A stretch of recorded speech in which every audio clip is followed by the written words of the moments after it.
Thank you, everybody. It's great to be here again for a second time at the Startup Energy Transition Awards, and to continue our ongoing partnership with our European colleagues at Project Drawdown. And it's my pleasure to introduce you all to Project Drawdown. First of all, at Project Drawdown, we believe that reversing global warming is possible with solutions that exist today.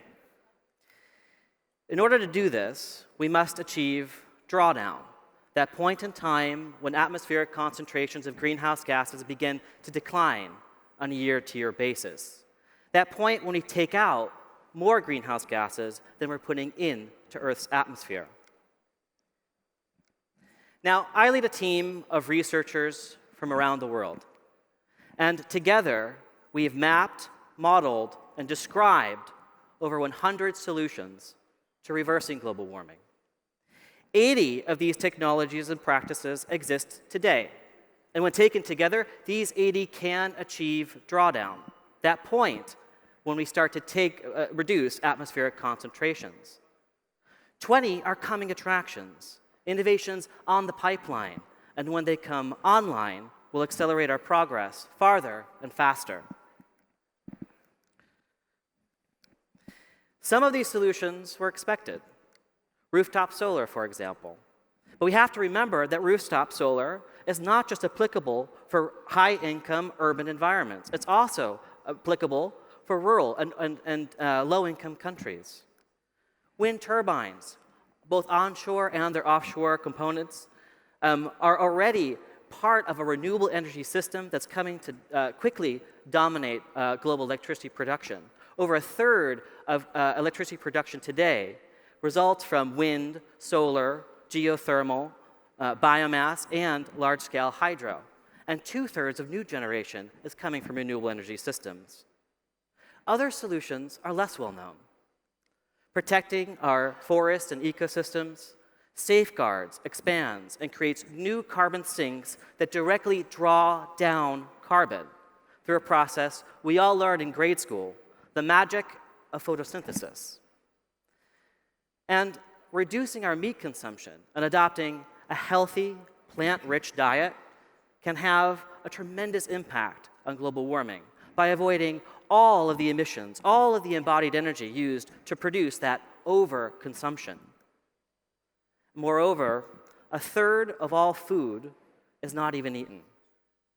And wasted food ends up in the landfill where it decomposes and emits methane, which is 36 times more potent a greenhouse gas than carbon dioxide. And that's on a 100-year timescale. It's 86 times more potent if we think at a 20-year timescale. But by preventing food waste from happening from the start, again, we avoid all the emissions that are associated with production, processing, packaging, distribution, storing, cooking, and sadly, wasting. And preventing food waste becomes the number 3 solution to reversing global warming.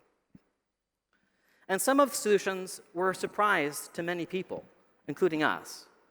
Who would have thought that properly managing and destroying of hydrofluorocarbons at the end of life would be one of the most substantive solutions to reversing global warming?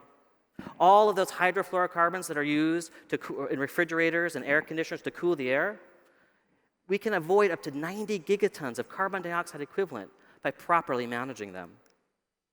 And it turns out that indigenous peoples are the best caretakers of our ecosystems and biodiversity and our natural resources. And family planning, by providing the basic human right to choose when, how, and if to raise a family, by providing access to reproductive health care, contraceptions, and education, can result in a reduced population by 2050. That reduced population means reduced everything. All the embodied emissions used to supply the increased energy, buildings, transportation, and food is reduced by providing the basic human right to choose when, how, and if to raise a family. So we've identified opportunities of action across all sectors: electricity, generation, transportation, materials, buildings, our food systems and ecosystems, and public health and education.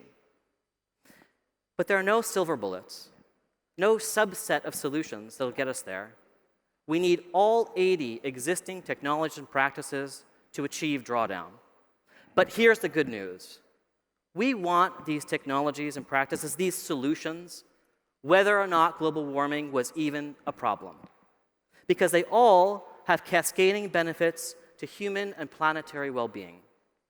Renewable energy generation results in clean, abundant access to energy for all. A plant-rich diet and reduced food waste results in a healthy global population with enough food and sustenance. Family planning, educating girls, this is about human rights, gender equality, economic improvement. This is about justice.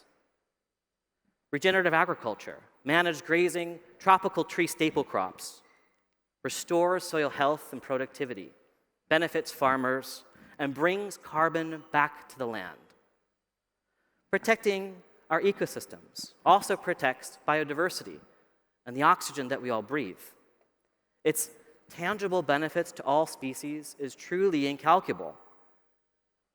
And the financial return on implementing this system of solutions is estimated at $44 trillion in savings over 30 years. These are win, win, win, win, win, win, win, win solutions. I call them the Dove factor. They're just common sense. So at Project Drawdown, we presented the world's first plan to stop global warming and start reversing the process. But along the way, we also hope to change the way we do business. Because when we implement this system of solutions as a whole, we change the way we work as a society and economy from one that is inherently exploitative and extractive to a new normal that's by nature restorative and regenerative. What we also did is we changed the way people talk about climate change.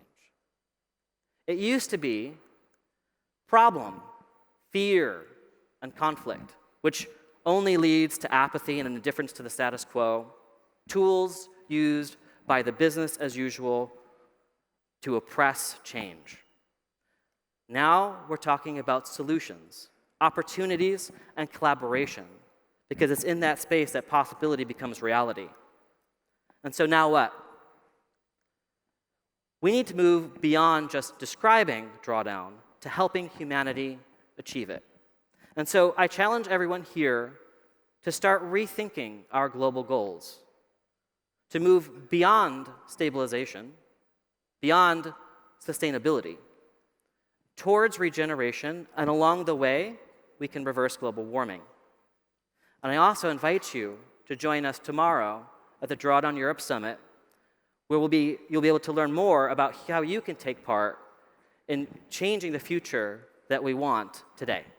Thank you.